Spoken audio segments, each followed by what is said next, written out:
Hello friends, जय हिंद।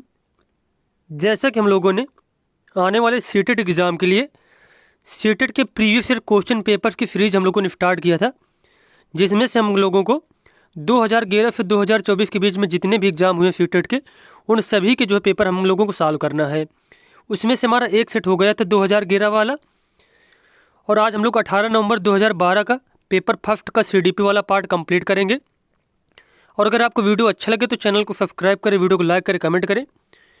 और इस सीरीज़ की जो है प्लेलिस्ट बना दी जाएगी CTET previous year question paper के नाम से। जो लोग इंटरेस्टेड हैं तो पिछले वीडियो भी देख सकते हैं। तो चलिए देखते हैं, पहला क्वेश्चन यहाँ पे दिया गया है। पहला क्वेश्चन यहाँ पे है, बच्चों द्वारा की जाने वाली त्रुटियों के संबंध में निम्नलिखित में कौन सा कथन सत्य है। यदि एक शिक्षक कक्षा कक्ष में सभी बच्चों की त्रुटियों को सुधारने योग्य नहीं है तो यह संकेत करता है कि शिक्षक शिक्षा की व्यवस्था में असफल है।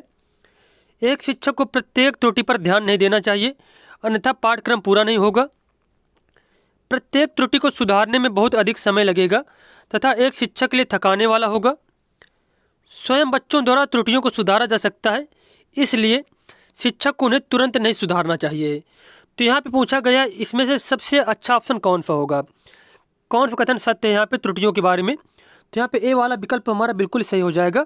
यदि एक शिक्षक कक्षा कक्ष में सभी बच्चों की त्रुटियों को सुधारने योग्य नहीं है तो यह संकेत करता है कि शिक्षक शिक्षा की व्यवस्था में असफल है। तो जिन लोगों ने ए ऑप्शन बताया उन सभी का सही हो जाएगा।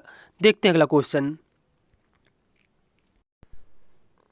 अगला क्वेश्चन यहाँ पे दिया गया है, नर्सरी कक्षा में शुरुआत करने के लिए कौन सी विषय वस्तु सबसे अच्छी है। तो इसका आंसर हो जाएगा मेरा परिवार। मेरा परिवार।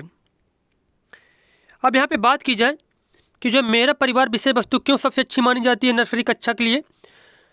नर्सरी कक्षा में शुरुआत करने के लिए मेरा परिवार विषय वस्तु सबसे अच्छी है, क्योंकि नर्सरी कक्षा में बालक को विद्यालय, मित्र, पड़ोस के बारे में ज्ञान नहीं होता है, लेकिन परिवार से संबंधित होता है, जैसे कि माता पिता, भाई बहन आदि के बारे में उसे कुछ ज्ञान अवश्य होता है और उसे अपने जो है परिवार से लगाव होता है। इसलिए नर्सरी कक्षा में शुरुआत करने के लिए मेरा परिवार विषय वस्तु सबसे उपयुक्त मानी जाएगी। अगला क्वेश्चन यहाँ पे दिया गया है, प्राथमिक कक्षा में सकारात्मक वातावरण निर्मित करने के लिए एक शिक्षक को क्या करना चाहिए। विभेद नहीं करना चाहिए और प्रत्येक बच्चे के लिए समान लक्ष्य सुनिश्चित करने चाहिए। समूह गतिविधियों के दौरान समाज मिति के आधार पर उन्हें अपने समूह बनाने की अनुमति देनी चाहिए। सकारात्मक अंत वाली कहानियाँ सुनानी चाहिए। सुबह प्रत्येक बच्चे का अभिवादन करना चाहिए। तो यहाँ पे क्वेश्चन यह पूछा गया कि प्राथमिक कक्षा में सकारात्मक वातावरण निर्मित करने के लिए एक शिक्षक को क्या करना चाहिए। इसके लिए सबसे उपयुक्त ऑप्शन इनमें से कौन सा होगा। तो यहाँ पे ए वाला विकल्प हमारा बिल्कुल सही हो जाएगा। विभेद नहीं करना चाहिए और प्रत्येक बच्चे के लिए समान लक्ष्य सुनिश्चित करना चाहिए। मतलब बच्चों के बीच में जो है मतलब अंतर नहीं करना चाहिए, उनके बीच में जो है विभिन्नता नहीं करनी चाहिए, विभेद नहीं करना चाहिए। ये किसी बच्चे से ज़्यादा लगाओ, किसी बच्चे से कम लगाओ, ये सब नहीं होना चाहिए। तो यहाँ पे इसके अनुसार ए वाला विकल्प हमारा सही हो जाएगा। अगला क्वेश्चन यहाँ पे दिया गया है, एक बच्चा जो से ग्रस्त है वह स और वाज, न्यूक्लियर और अनक्लियर में अंतर नहीं कर पाता है, वह किससे ग्रस्त है। तो वह ग्रस्त यहाँ पे डिसलेक्सिया से। किससे? डिसलेक्सिया से। डिसलेक्सिया एक विकार होता है जिसमें बच्चों को पढ़ने में कठिनाई होती है। तो यहाँ पे ए वाला विकल्प बिल्कुल ही सही हो जाएगा। अगला प्रश्न यहाँ पे दिया गया है, निम्नलिखित में से कौन सी विशेषता समस्या समाधान उपागम का चिन्ह है। समस्या मौलिक होती है। सही उत्तर प्राप्त करने का सामान्यतः एक उपागम होता है। समस्या केवल एक सिद्धांत या प्रकरण पर आधारित होता है। समस्या कथन में संकेत अंतर्निहित रूप से दिया होता है। तो यहाँ पे क्वेश्चन है, समस्या समाधान उपागम के बारे में विशेष चिन्ह क्या है। तो यहाँ पे डी वाला विकल्प सही हो जाएगा कि समस्या कथन में संकेत अंतर्निहित रूप से दिया होता है। नेक्स्ट क्वेश्चन यहाँ पे है, प्रतिभाशाली विद्यार्थी के बारे में हमें बताना कौन सा कथन सही है। प्रतिभाशाली विद्यार्थी शिक्षकों से स्वतंत्र होते हैं, स्वभाव में अंतर्मुखी होते हैं, अपनी आवश्यकताओं को दृढ़तापूर्वक नहीं कह पाते, अपने निर्णयों में आत्मनिर्भर होते हैं। तो इसका आंसर हो जाएगा कि जो प्रतिभाशाली विद्यार्थी होते हैं अपने निर्णयों में आत्मनिर्भर होते हैं। नेक्स्ट क्वेश्चन यहाँ पे दिया गया है, चिंतन के सूचना प्रक्रमण सिद्धांत में निम्नलिखित चरण आते हैं। तो यहाँ पे ऑप्शन के अनुसार हमें सही करना है कि कौन सा चरण पहले आएगा, फिर उसके बाद में कौन सा आएगा। तो यहाँ पे बात कीजिए, सबसे पहले आता है पूर्व प्रक्रमण, फिर उसके बाद श्रेणीकरण, फिर उसके बाद प्रतिक्रिया का चयन करना और फिर उसके बाद प्रतिक्रिया का क्रियान्वयन करना। तो इसके अनुसार यहाँ पे डी विकल्प सही हो जाएगा, घा गा खा और का वाला ऑप्शन। उसके बाद यहाँ पे क्वेश्चन दिया गया है, सीखने संबंधी न्यूरोयोग्यताएं सामान्यतः औसत से श्रेष्ठ बुद्धि वाले बच्चों में पाई जाती हैं, लड़कियों की तुलना में अधिकतर लड़कों में पाई जाती हैं, अधिकतर उन बच्चों में पाई जाती हैं जो शहरी क्षेत्रों की अपेक्षा ग्रामीण क्षेत्रों से संबंध रखते हैं, उन बच्चों में पाई जाती हैं विशेषतः जिनके पैतृक अभिभावक इस प्रकार की समस्याओं से ग्रसित हैं। तो सीखने संबंधी जो न्यूरोयोग्यताएं सामान्यतः किसमें पाई जाती हैं, तो इसके अनुसार यहाँ पर डी विकल्प सही हो जाएगा, उन बच्चों में पाई जाती हैं विशेषता जिनके पैतृक या फिर जिनके पूर्वज जो अभिभावक हैं इस प्रकार की समस्याओं से ग्रसित होते हैं। अब यहाँ पे क्वेश्चन दिया गया है, मोनिका जो गणित की शिक्षिका है राधिका से एक प्रश्न पूछती है, राधिका से कोई उत्तर न मिलने पर वह तुरंत मोहन से दूसरा प्रश्न पूछती है। जब उसे महसूस होता है कि मोहन उत्तर बताने में संघर्ष कर रहा है तो वह अपने प्रश्न के शब्दों को बदलती है। मोनिका की यह प्रवृत्ति यह प्रदर्शित करती है कि वह इस तथ्य से पूर्णतः परिचित है कि राधिका सवालों के जवाब देने के योग्य नहीं है, अपने सवाल के प्रति थोड़ा घबरा गई है, मोहन का पक्ष लेकर भूमिकाओं में रूढ़िबद्धता को बढ़ावा दे रही है। तो इसके अनुसार वो क्या कर रही है, मोनिका जो है गणित की शिक्षिका है, वह मोहन का पक्ष लेकर लिंग भूमिकाओं में रूढ़िबद्धता को बढ़ावा दे रही है। अब यहाँ पे देखो, जैसे इसकी व्याख्या की गई है, मोनिका राधिका से उत्तर न प्राप्त होने पर जब वह मोहन से प्रश्न पूछती है परंतु मोहन उत्तर देने में संघर्ष करता है, जिससे शिक्षिका प्रश्न के शब्दों को बदलकर मोहन की सहायता करती है। अतः इससे यह स्पष्ट होता है कि शिक्षिका मोहन का पक्ष लेकर लिंग भूमिका में रूढ़िबद्धता को बढ़ावा दे रही है, क्योंकि वहाँ पे जो मोनिका थी उसने जब क्वेश्चन पूछा तो किसको जो है मोहन से जब क्वेश्चन पूछा तो उसको हेल्प कर देती है, लेकिन जब वही क्वेश्चन राधिका से पूछती है तो वह उसकी हेल्प नहीं करती है। नेक्स्ट क्वेश्चन है, सीखने के लिए आकलन निम्नलिखित का ध्यान रखता है सिवाय विद्यार्थियों की क्षमताओं का, विद्यार्थियों की आवश्यकताओं का, विद्यार्थियों की त्रुटियों का, विद्यार्थियों की अधिगम शैलियों का। तो सीखने के लिए आकलन मतलब किसका यहाँ पे ध्यान नहीं रखता है, तो इसका आंसर हो जाएगा कि विद्यार्थियों की आवश्यकताओं को इसमें से ध्यान नहीं रखा जाता, जबकि विद्यार्थियों की क्षमताओं, विद्यार्थियों की त्रुटियाँ और विद्यार्थियों की अधिगम शैलियों का, इन सब का इसमें से सीखने के लिए आकलन में ध्यान रखा जाता है। अगला क्वेश्चन यहाँ पे दिया गया है, एक समान जुड़वा भाइयों में से एक को सामाजिक आर्थिक रूप से धनाढ्य परिवार द्वारा गोद लिया जाता है और दूसरे को एक निर्धन परिवार द्वारा। 1 वर्ष के बाद उनके बुद्धि लब्धांक के बारे में निम्नलिखित में से क्या अवलोकित होने की सर्वाधिक संभावना है। अब यहाँ पे ऑप्शन दिए गए हैं, दोनों समान रूप से अंक प्राप्त करेंगे, धनी सामाजिक आर्थिक परिवार वाले लड़के की अपेक्षा निर्धन परिवार वाला लड़का अधिक अंक प्राप्त करेगा, सामाजिक आर्थिक स्तर बुद्धि लब्धांक को प्रभावित नहीं करता, निर्धन परिवार वाले लड़के की अपेक्षा धनी सामाजिक आर्थिक परिवार वाला लड़का अधिक अंक प्राप्त करेगा। तो यहाँ पे इस क्वेश्चन के अनुसार यहाँ पे जो उचित ऑप्शन हो जाएगा वह सी ऑप्शन सही हो जाएगा कि सामाजिक आर्थिक स्तर जो है बुद्धि लब्धांक को प्रभावित नहीं करता है। तो यहाँ पे सी वाला विकल्प हमारा बिल्कुल ही करेक्ट हो जाएगा। नेक्स्ट क्वेश्चन यहाँ पे दिया, अब यहाँ पे क्वेश्चन दिया गया है, नेक्स्ट क्वेश्चन हमारा 12 नंबर, निम्नलिखित में से कौन सा सूक्ष्म गति कौशल का उदाहरण है। तो यहाँ पे लिखना जो है सूक्ष्म गति कौशल का एग्जाम्पल है, तो यहाँ पे बी वाला ऑप्शन हमारा सही हो जाएगा। अब जैसे कि बताया गया है, सूक्ष्म गति कौशल शारीरिक क्रियाओं से है, जिसमें से दौड़ना, चढ़ना, फुदकना आदि आते हैं, जबकि लिखना सूक्ष्म गति कौशल के अंतर्गत नहीं आता। तो ये ऑप्शन यहाँ पे जो दिया गया है, जो व्याख्या की गई गलत की गई है। जैसे कि ये जो है दौड़ना, चढ़ना, फुदकना आदि, ये क्या है, स्थूल क्या है, गति कौशल है, स्थूल गति कौशल के अंतर्गत आते हैं, जबकि लिखना जो है वह सूक्ष्म गति कौशल के अंतर्गत आता है। यहाँ पे नहीं होगा, लिखना जो है सूक्ष्म गति कौशल के अंतर्गत आएगा, जबकि दौड़ना, चढ़ना, फुदकना आदि जो है ये क्या है, स्थूल गति कौशल के अंतर्गत आएंगे। अब यहाँ पे अगला क्वेश्चन दिया गया है, वाइगोत्स्की के सिद्धांत का निहितार्थ क्या है? प्रत्येक विद्यार्थी को व्यक्तिगत रूप से दत्त कार्य देना, प्रारंभिक व्याख्या के बाद कठिन सवालों को हल करने में बच्चे की सहायता न करना, बच्चे उन बच्चों की संगति में श्रेष्ठतम रूप से सीख सकते हैं जिनका बुद्धि लब्धांक से कम होता है, या फिर सहयोगात्मक समस्या समाधान। तो वाइगोत्स्की के सिद्धांत का निहितार्थ क्या है? सहयोगात्मक समस्या समाधान। अब देखो, जैसे कि यहाँ पे बताया गया है, वाइगोत्स्की के अनुसार ज्ञान बाह्य वातावरण में स्थित तथा सहयोगी होता है, अर्थात ज्ञान विभिन्न व्यक्ति एवं वातावरण जैसे कि वस्तुओं, औजार, किताबें, मानवीय निर्मिताओं इत्यादि तथा समुदायों जिनमें व्यक्ति रहता है में वितरित होता है।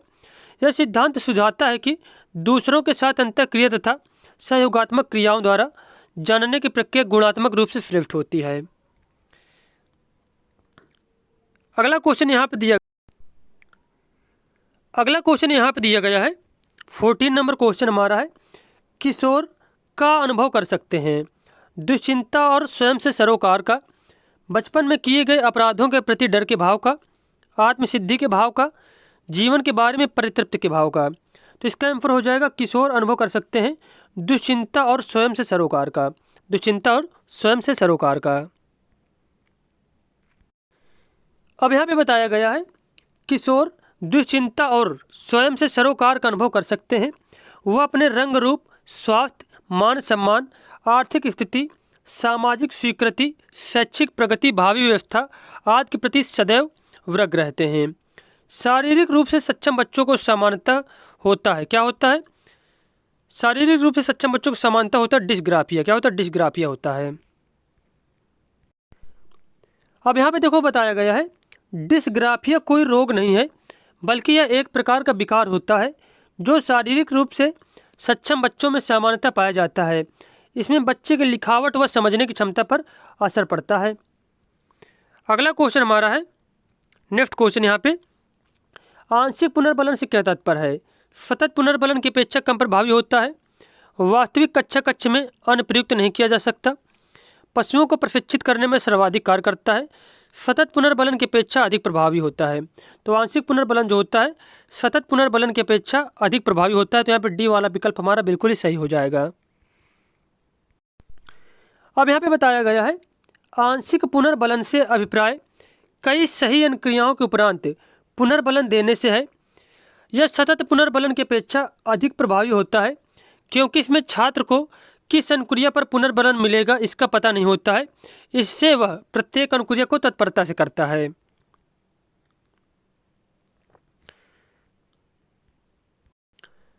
नेक्स्ट क्वेश्चन यहाँ पर दिया गया है, एक सशक्त विद्यालय अपने शिक्षकों में निम्नलिखित योग्यताओं में से किसे सर्वाधिक बढ़ावा देगा? अनुशासित स्वभाव को, प्रतिस्पर्धात्मक अभिवृत्ति को, परीक्षण करने की प्रवृत्ति को, या फिर स्मृति को।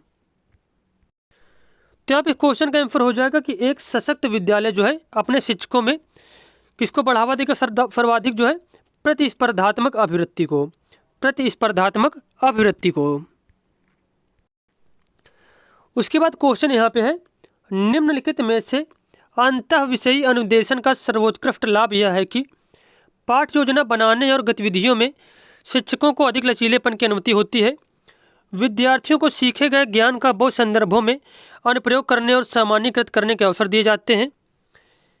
प्रकरणों की विविधता जिन्हें परंपरागत पाठचर्या में संबोधित किए जाने की आवश्यकता है से शिक्षकों के अभिभूत होने की कम संभावना होती है। तो यहाँ पे करेक्ट ऑप्शन हो जाएगा निम्नलिखित में से अंतः विषयी अनुदेशन का सर्वोत्कृष्ट लाभ यह है कि विद्यार्थियों को सीखे गए ज्ञान का बहुत संदर्भों में अनुप्रयोग करने और सामान्यीकृत करने के अवसर दिए जाते हैं। तो यहाँ पे हमारा बी ऑप्शन बिल्कुल ही करेक्ट हो जाएगा। अगला क्वेश्चन है, वे शिक्षार्थी जो समृद्ध ज्ञान और शैक्षणिक दक्षता की हार्दिक इच्छा प्रदर्शित करते हैं उनके पास क्या होता है? निष्पादन उपागम अभिविन्यास, निष्पादन परिहार अभिविन्यास, कार्य परिहार अभिविन्यास, या फिर नैपुण्य अभिविन्यास।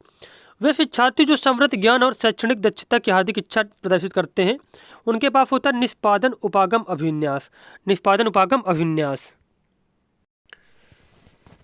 अगला क्वेश्चन यहाँ पे है, शिक्षक डैश के अलावा निम्नलिखित सभी को करते हुए समस्या समाधान को विद्यार्थी के लिए मज़ेदार बना सकता है। सृजनात्मक चिंतन के लिए असीमित अवसर उपलब्ध कराने के अलावा जब विद्यार्थी स्वयं से कोई कार्य करने की कोशिश कर रहे हो तो उनसे परिपूर्णता की अपेक्षा करने के अलावा, मुक्त अंत वाली सामग्री उपलब्ध कराने के अलावा, मुक्त खेल के लिए समय देने के अलावा। तो यहाँ पे इस क्वेश्चन का आंसर हो जाएगा कि शिक्षक जो है जब विद्यार्थी स्वयं से कोई कार्य करने की कोशिश कर रहे हो तो उनसे परिपूर्णता की अपेक्षा करने के अलावा निम्नलिखित सभी को करते हुए समस्या समाधान को विद्यार्थियों के लिए मज़ेदार बना सकते हैं। तो यहाँ पे इस क्वेश्चन के आंसर बी ऑप्शन यहाँ पे सही हो जाएगा। अब यहाँ पे जैसे कि बताया गया है, शिक्षक को जब विद्यार्थी स्वयं से कोई कार्य करने की कोशिश कर रहे हो तो उनसे परिपूर्णता की अपेक्षा नहीं करनी चाहिए, बल्कि उनके द्वारा किए गए त्रुटियों को कम करने के लिए उन्हें प्रेरित करना चाहिए। इसलिए विद्यार्थियों से परिपूर्णता की अपेक्षा न करके समस्या समाधान को रोचक बनाया जा सकता है। भाषा में अर्थ की सबसे छोटी इकाई क्या होती है? स्वनिम। क्या होती है? स्वनिम होती है। अब जैसा कि यहाँ पे बताया गया है, स्वनिम बोलचाल की भाषा के उच्चारित रूप की वह न्यूनतम विशेषता है जिसके द्वारा किसी कही गई बात का कही जाने वाली किसी अन्य बात में अंतर स्पष्ट किया जाता है। स्वनात्मक दृष्टि से किसी भाषा बोली में समान स्वरों का समूह जिसके वितरण का एक ढांचा होता है।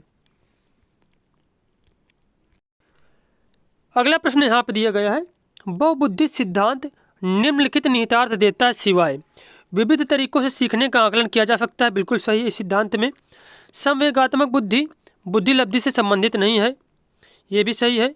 बुद्धि प्रक्रमण संक्रियाओं का एक विशिष्ट समुच्चय समाधान के लिए किया जाता है।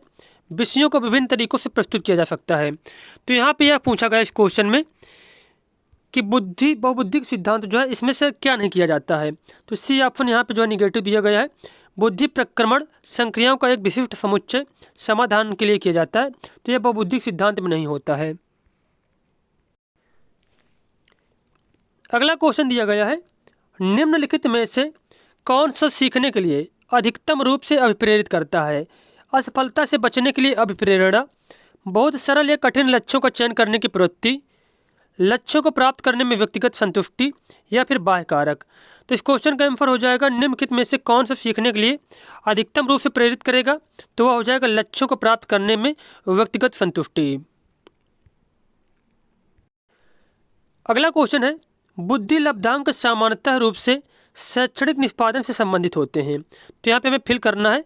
तो बुद्धि लब्धांक सामान्यतः उच्च रूप से शैक्षणिक निष्पादन से संबंधित होते हैं। तो यहाँ पे ए वाला विकल्प बिल्कुल सही हो जाएगा।